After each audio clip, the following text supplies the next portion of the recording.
Okay, welcome to all our listeners. I am Pier Antonio Gallo from ChannelMarketing, a consulting company supporting small, medium enterprises to go in foreign market, especially for the China market.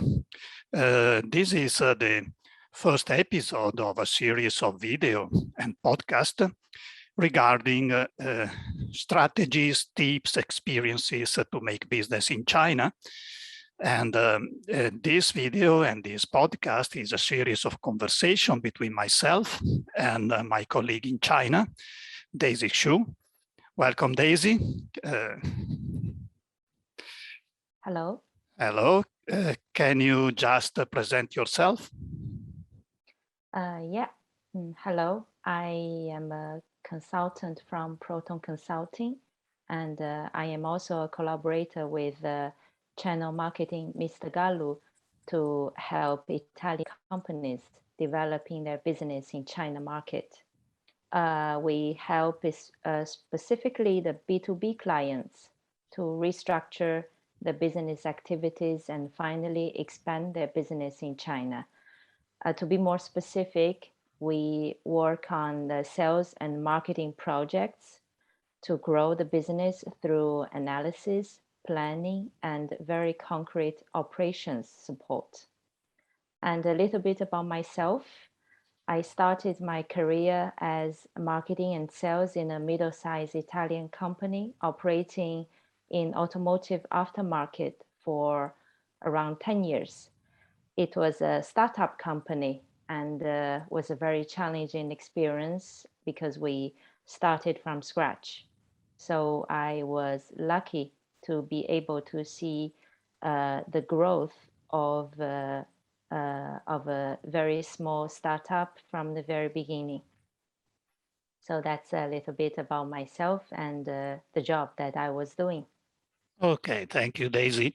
Actually, myself and Daisy, we knew each other since many years, and we started to make business together in China, helping especially Italian companies to enter the developing China market, and with also the support of other members of our team operating in different parts of China.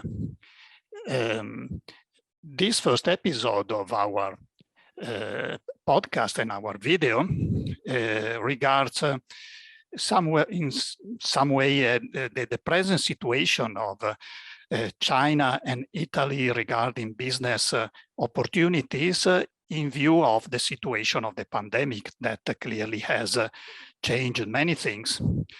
As far as regards Italy, we have been very strongly hit by the pandemic. We have had more than 4.6 million cases and many deaths, more than 130,000 deaths. So it was really a disaster, not only in Italy. Now we are recovering from a medical point of view. Many people, more than 80 million people are vaccinated now, and also economy is recovering quite strongly. As far as regards export, that is leading the recovery. Export from Italy this year, we expect more than 11% increase. For next year, we expect about from 5 to 6% increase of export. And China is leading the growth of export from Italy. China has grown, the export from Italy to China has grown more than 50%, 53% in this first 6 months of this year compared to last year. So despite the pandemic, is a situation that presents to Italian companies many opportunities, but also, especially regarding Asia and China in particular, also many problems because traveling with China is still very difficult, if not impossible. Also, some of our customers, Daisy, you know, are still stuck in Italy, and for them is not easy to continue their business in China. So as far as regard the pandemic situation, how is China situation in China now, Daisy? Actually, China is still taking very strict measures on the control of the COVID. In general, the business and life here is very normal within China. We did have some cases from time to time, like now in one city in south and then one city in northeast of China. Talking about the travel restrictions, like you said, many foreign managers have been somehow stuck or had many difficulties coming back. That is because the government actually categorizes areas with 3 risk levels: high, mid, and low. So if you are from or pass by those different risk levels, you will have to follow the quarantine rules depending on where you are going to. So by now, all areas, regions out of China are still regarded as high risk. So that is why people out of China still need to, let's say, pass through 14 days centralized quarantine, plus additional 7 days home-based medical observation. This is the general rules now for people inbound China. But of course, it also varies depending on which airport you are going to land and also your final destination, because some cities, for example, your final destination may require additional quarantine, even you have already finished the centralized quarantine. So yeah, it's a still very tough situation. But here we believe that soon we will also open to the rest of the world. I hope so, because like people like me that are coming to China just for short period for business, like 2 or 3 weeks, personally, I cannot afford 3 weeks of quarantine in China. So you know that in Italy and in Europe now, we have this green pass that enable us to travel and to do practically everything. Do you have something similar in China? Within China, actually, people are traveling without restrictions or difficulties. Okay. For passengers inbound, like what I just introduced before, because all areas out of China are regarded as a high risk at this moment. So we still need to wait for further information when China will reopen again. But I think we did hear the news from time to time about studying how to reopen, and then as well as the policies and the rules for passengers, like short-term or long-term. Yeah, sure. Coming back to the business aspect of the pandemic, as I mentioned before, we have now quite a lot of opportunities for companies that want to explore and grow in foreign markets. You know, there is now a European project, Next Generation EU, that are financing this development. Italy is going to receive more than 200 billion euro. Part of them will be dedicated to push economy and especially push export activities. We have had our financial institution semester. This is a financial institution that finance companies for different activities. This has this year has given more than 1.2 billion euro to support companies, especially small, medium enterprises. And now in October, they are going to open another round of finance help to companies. Even at regional or provincial level, there are many possibilities. for companies to have some support for export. So it's a positive situation from this point of view. What about China? China government is in some way attracting foreign companies to invest in China, especially to recover from the pandemic situation? Yes, and I'd like to start from the macro picture. Let's talking about the macro picture first.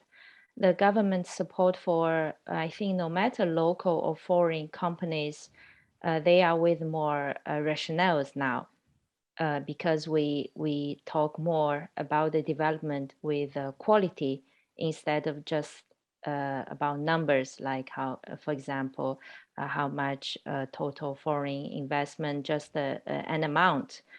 This was already kind of not the only focus now. It's also very important to understand or see the trend. For example, in manufacturing, we have all noticed that the shift to a high value-added industry and a strong focus on R&D and the concept of design in China for China, catering more for the local consumer taste. And also the trendy word, decarbonization. This is a very strong commitment that we are doing now, which means that the company need to cope with the increasing environmental regulations. But if we zoom in, actually different local government, they provide very tailored and pragmatic support. For example, if your business is qualified for a type of innovation, you will receive an incentive capital from government directly. And talent is also a key role in the government support. For example, some local government, they provide directly the cash incentive. If your company hires a person with a doctor degree or from some target schools, some target majors. For foreign companies, it's very important to figure out the locations suitable for your business type. So in general, to put it simple, you can take the local government as kind of a service provider. And sometimes between the local governments, they are even competing with each other in order to attract the foreign investors, because they really think in the long term how to help a company first to settle down here, and then second to grow here.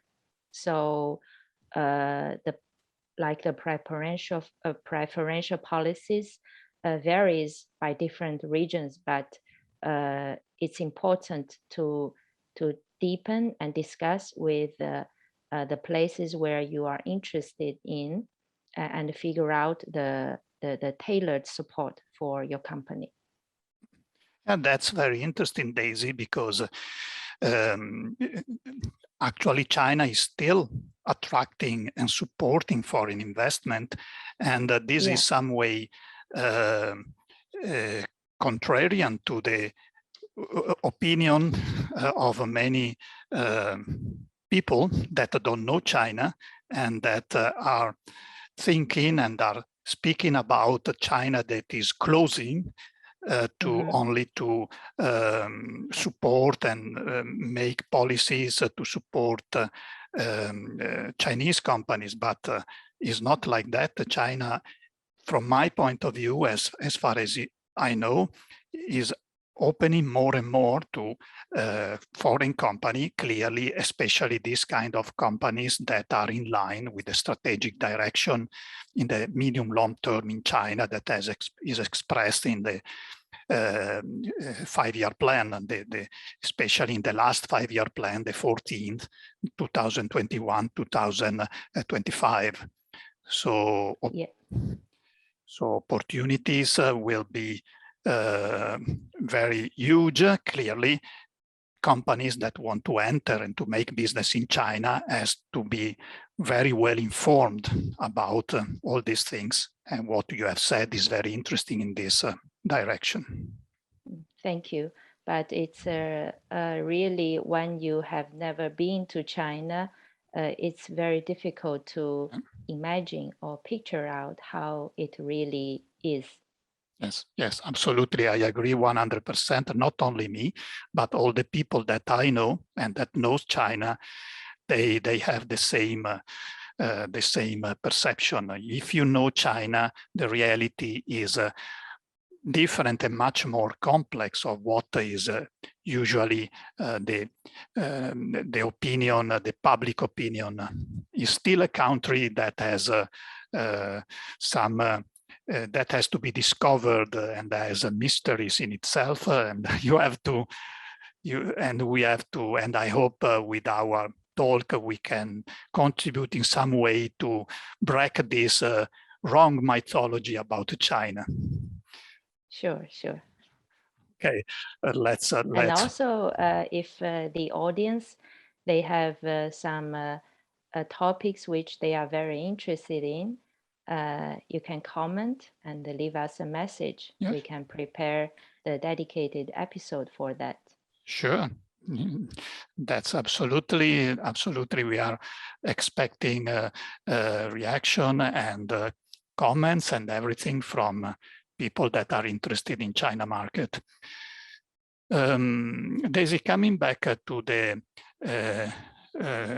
to the scope of our conversation, is not only giving update about what's happening in China, but also possibly some advice, some tips that could be useful for companies, for in my case, for Italian companies that want to make business in China. So very quickly, what I have seen during the pandemic period that is not finished yet, unfortunately, I can say that virtuous companies have made especially three kind of actions to resist and also to develop during pandemic. As you said, our typical customer is a B2B company that is not directly operating with consumer. And we know that the pandemic has affected mostly consumer companies, like companies that are in the food and beverage business, restaurants, tourism, these kind of companies. But actually, many companies in B2B has grown during the pandemic and has developed their business. And this is because I think they have managed well, especially three things. One is the communication, both internal and external. They have been able to interact with their employees, their suppliers, their partners, but also with the customer in the right way, changing the way they communicate, reassuring this different kind of target about what the company is doing to protect them even in this difficult situation. The second aspect, very important, is to give to the salespeople the tools and the training to make a better job to adapt to this new situation. So giving tools to interact remotely with customers and giving also content to interact in the right way. The third aspect is more strategic because virtuous company has to rethink about the strategy in the medium and long term. That means they have to rethink about the final user, the segmentation of final user. They have to think about their business model. So things clearly will be different, and companies that look at the future in a proactive way, they are also rethinking the strategy in this way. Which is your opinion about that, Daisy? I know that referring to Italian companies based in China, and especially customer that we follow, which kind of problem have you seen, and how they have overcome or they are overcoming this problem? We can take one customer in China that we are following now. This is a very typical B2B companies, a B2B company operating in the construction machinery and also the related business segments. We have helped them to analyze the current situation, not just about the market situation, but also about their internal organizational structure. So together with the GM, we designed and then restructure the external and internal situations. So after the pandemic, this is a very disruptive change, I think, not only for this company, but for almost everyone. Later, we act somehow like an arm for the general manager. This is not just like the common consultant service, just to provide them some paper or provide them some suggestions. This is more for specific business operations. For example, we, like you have mentioned about the sales training, we even track on-site their sales activities. Since the general manager is not able to be in China, it's very important to find a way to let him know the whole situation in the most efficient way. So what is the reaction on the market, on their people, and feedback him on time with a structural plan. This is very important for a general manager who is not on site, because in the past, when you can just come to the office and then talk to him, and then you can get the problem solved. Now you may need to exchange several emails to make one little thing understandable with each other. So in this way, we try to help the foreign GM on the decision-making process through reorganize their people to provide them the structural planning, so he can track with more logics, and also help him to see the big picture in order to to make a decision in a better way. Yeah, this I think is a very good example, because China market has become more and more competitive, and so it's not enough like many years ago to just to go to China and try to sell Italian products or Western product because of the higher quality, but Chinese companies now have evolved in quality products, but also in marketing approach. So companies that are in China should reorganize their activities in a more strategic way. And this example that you have talked about is very very real, and tell us the way that a company should act to be successful and to grow in China. So thank you, Daisy, for this example. And I think we have now finished our time, and I hope that for listeners this conversation is interesting. We will go on in the following week to speak about other things. As you said, we will be glad to receive suggestions about the subject that our listener would like to speak about. And thank you, Daisy. for Thank you too for the support. Thank you And too for your arrangement. okay, It's a pleasure for me. thank you, and thank you to our listener, and see you for the next episode.